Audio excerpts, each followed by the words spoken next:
Professor Martin Nkafu. You're welcome, Prof.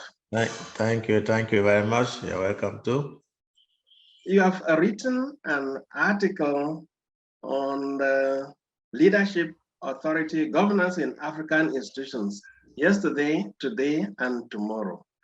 And one point that has come out very clearly is about globalization. So can you say more about that? Yeah, when we look at the history of Africa before and after colonization, there is much we can say. And since we cannot anymore talk of Africa without considering that period, but also we cannot talk of Africa only starting from that period. So there are institutions which were in Africa and are in Africa today, which doesn't depend on whether there have been colonization or not. But there are institutions today which have been affected by the presence of the period of colonization, which we cannot avoid considering them. So one thing is how were Africans living, how are the institutions before that period, and they are still there. And what about the independence period? Have there been a true independence? Independence from what? From the colonizers or from our culture of before? So we are talking of independence only of letting us free to do what we were doing before, probably integrating what was good of what those who came in. But it's not the only way to read our African culture. So after that period also, going towards today, it's certain that we cannot anymore speak of Africa without considering globalization, the process of globalization, without including it into the multiculturality, and the interdependence of countries, countries together, cultures and countries together. Beautiful. Can you tell us more about the social structures of original African institutions? I mean, before and after colonization? Yes, we know that the social status of African culture they are mainly based on tribes. Africa is organized in tribes, in clans, in villages, in quarters, and on top of each one of these, you have a head of that responsible, the main structure governing the culture. So the institutions are tribes, and tribes have kingdoms with kings and queens and notables, we say, serving their population, at the service of their population. And today, this is always there. The situation is still there like that now, though during the colonization period, the Western system of governance introduced the state. There is a state. There is a division or the region. There is a council, a municipality. There is a prefect, a governor. All these titles which came in had the intention probably to replace those other original ones, which were mostly charismatics. They're not meant to, we're not elected. A king is not elected, you know. The tribes are not created on the paper. The tribes are people, are cultures. Clans are people and cultures. Villages are determined. We don't have to create a new village to say there is a village and we need a head of the village or chief. No, every tribe has a king or queen. It depends, and every village have a chief and notables serving the people according to their cultural tradition. They have their own education system, which has ever existed. Because it will be strange to think that African people, since they have not the system of education as we know today, academics or whatever, they have never educated anybody. It's very strange, absolutely. How do they know? How did people come to know what they know today? If there were no schools as we intend them today, then we have to find out what is their system of transmission. How do they transmit culture, which have been transmitted? Otherwise, we will not be what we are today. Therefore, there is a value which cannot be changed, even by the introduction of a new system. That value cannot be changed. The orality which characterizes the African cultures, oral transmission of culture, practical transmission of culture, cannot be replaced by written cultures. Writing doesn't improve culture. It can probably transmit culture better to other people who are not of those cultures, but they don't increase, they don't create cultures. Text does not create culture. Therefore, they are the people who create culture, and people speak, they talk. So I think the new system, the after colonization or whatever you call that, or after the independence, if at all there have been any, then those are the systems who tended to replace, practically, and even humiliate, I would say, those original chiefs or kings, who are founded by a culture. Cultural identity does not depend on any new education, new deal, or whatever they are calling, whoever calls what. So either we integrate something new in our culture, that's why we say culture also evolves, or we don't replace the culture, because we will never become someone else from what we are. Even if we go to live in another country, we have to have something that is only we who can transmit that to others. That's beautiful. Prof, you also talk about the leadership and authority as a charismatic experience in the African society. Can you explain further? Yeah, you know that in the African true society, a ruler is not elected by somebody. Is not appointed by anybody, by any system. Power is not exercised in the community. Mostly services are required from the leaders. Therefore, the leaders were charismatic because they obey to the cultural rules from where they inherited. Charismatic leadership in Africa is an inherited leadership. A king, the queens or the king or the princes and princes, they inherit the system and continue transmitting culture from generation to generation. So that's where charismatic matter comes out. No election is necessary. Prof, what of leadership in the new Africa in the light of Vitology? Yeah, in the life of Vitology, Vitology is one of this neologism we invented after a long studies of so many other African proposers of scholars. Because African is not only traditional Africa, as we said, many of us have gone to school since the system of education also integrated that of academics of the West, the system of the West. We have to find out what was the best way of presenting African culture here. And many, before arriving at Vitology, I just want to quote 3 or 4 of these. The first one is Ubuntu. Ubuntu is a South African concept of society. The second one is the negritude. The negritude is a term with Aimé Césaire and the Senghor, Sadat Senghor, These guys, when they became first presidents of the African countries, independent countries, they said, oh, what are we going to do now that we're Africans ruling our country? Not the village anymore, not the tribe, but the state. So they said, okay, let us be Africans in Africa.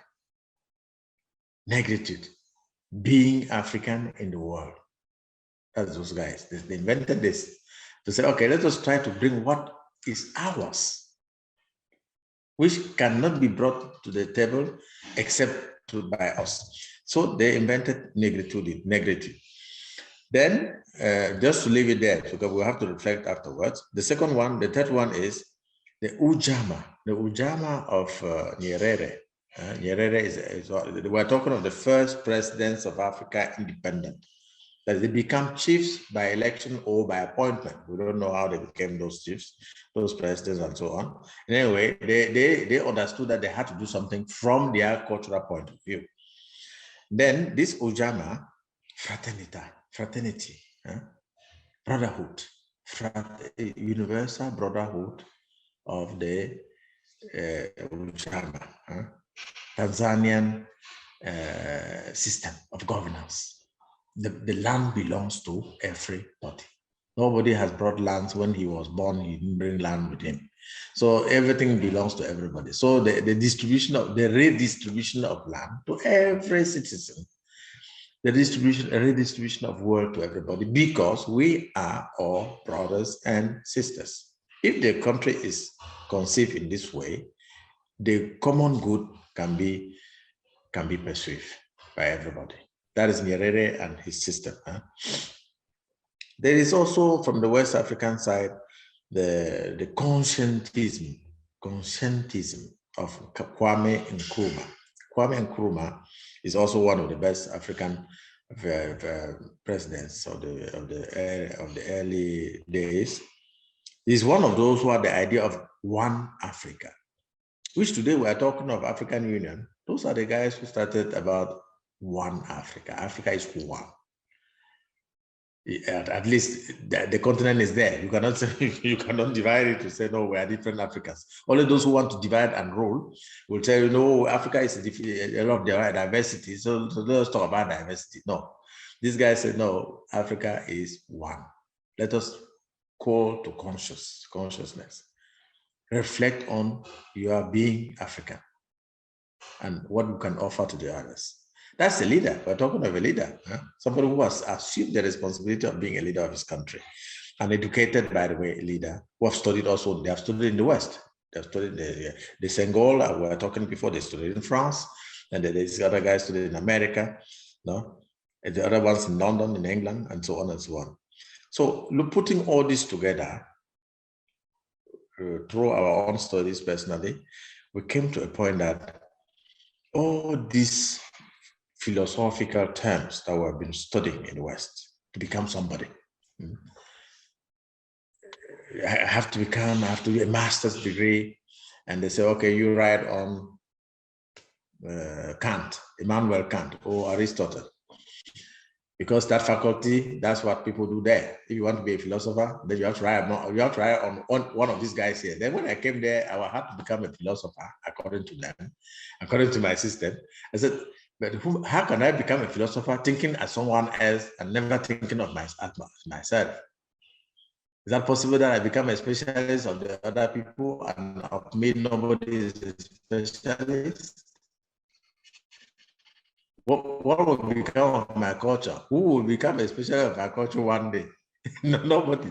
Visit our culture and see what is dear to us that we can bring at the table and sit and discuss about that. And I came up practically, I don't know how, with this vitology, not ontology as the system of the West. The West reason ontologically. Is that the way the African reason? Certainly also ontologically. The human brains can reason ontologically, vitologically in any way. That's the same structure. We have the same structure of reasoning, or the same brains. So, but how we reason differs. That's the problem. Where you live and how you reason can differ, but the instrument for reasoning is the same. So Africans, they are life-centered people. They don't reason before, they live before reasoning, not reasoning before living. In the West, it's possible to affirm without experiencing, okay? But African it's impossible to affirm theoretically, and we try to see what to justify our affirmation. We can only present, describe what we have already lived. Otherwise, it's out of place. I cannot talk of God as a concept. Let's take an example. God for the Africans is not a concept, can never be a concept. Oh, God exists, or it cannot even be conceived. So since we have been able to conceive, it means he has lived already, because whatever we are talking about is what has happened already in our culture. No? As far as, I cannot talk of the ancestors if they have never lived here. Just a concept, abstract concepts. No, they are not concepts. They are people who lived before us, spoke the language we are speaking today, transmitted to us what we know. Therefore, they have to live, they have lived. If I can make a treaty on the ancestors without a problem, because nobody will criticize me that I'm telling a lie. The same, I cannot tell a lie saying God exists. In the West, it's possible to say God does not exist, and people will listen to that talking. You go and listen to a conference, somebody's saying that God does not exist, and I'm listening to a conference for 2 hours. I cannot listen for 2 hours to know that God does not exist when I know that he exists. So why would I go and listen to this guy to see how far he's able to explain that God does not exist? It's a capacity of reasoning or way of reasoning that changes, because ontologically they can reason that way. Africans no. At least if the Africans are able to reason that way, because they learn how to reason that way. But it's not their normal way of reasoning. Okay, so we came out with this vitological system that everything has its place in the society and everyone has a role to play. Therefore, you are not my leader. You cannot be my leader. Leader of what? Why do I need a leader to be myself? I don't need. No.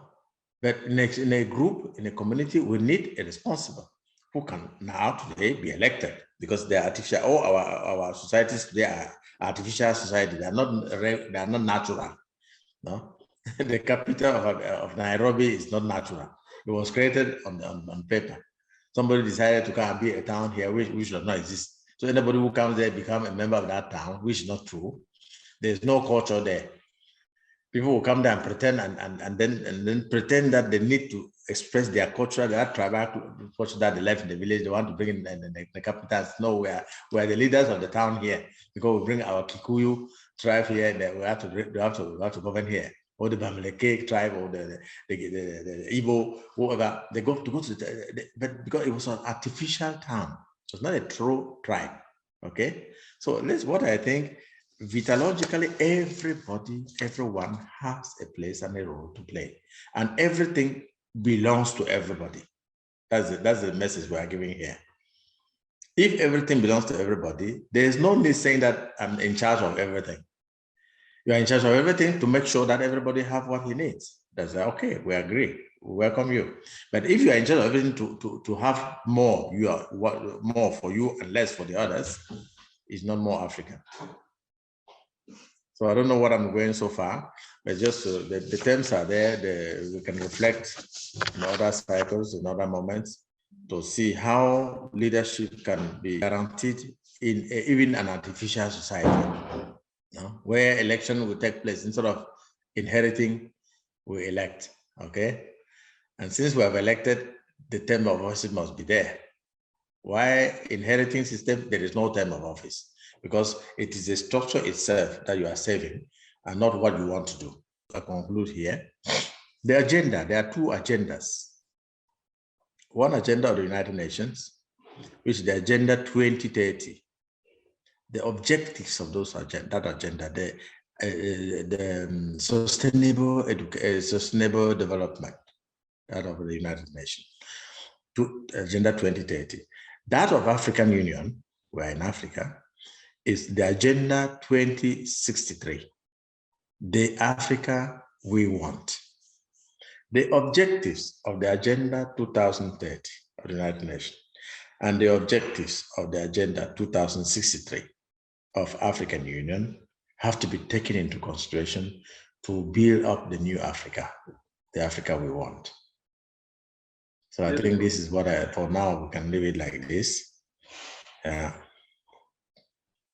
Thank you, Prof. And the Africa we want, following the two agendas that you have mentioned, talks about partnership and cooperation.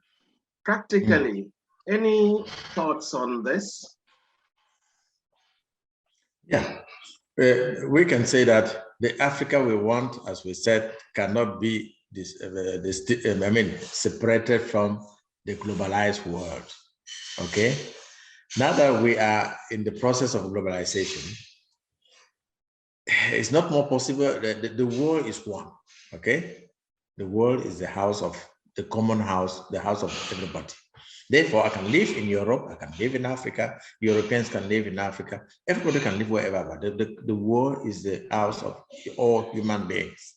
Okay, but not all human beings came from that, every part of the world. Therefore, we need, in those objectives, they insist on partnerships.